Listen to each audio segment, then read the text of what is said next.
చెప్పు ఉంటాను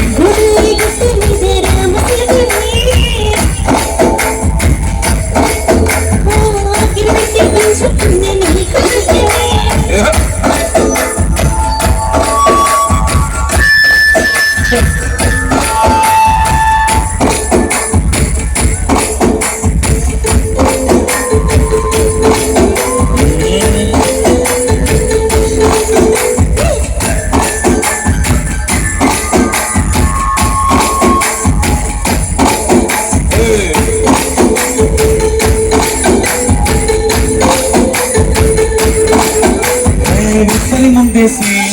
వస్తువులు పెట్టావే ఇది వస్తువు చుట్టూ తిరిగి ఈగలు చేశావే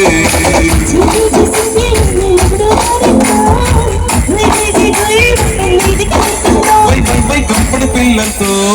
ఇంటిని నింపావే చాపదిండు సంసారాన్ని మేడెక్కించావే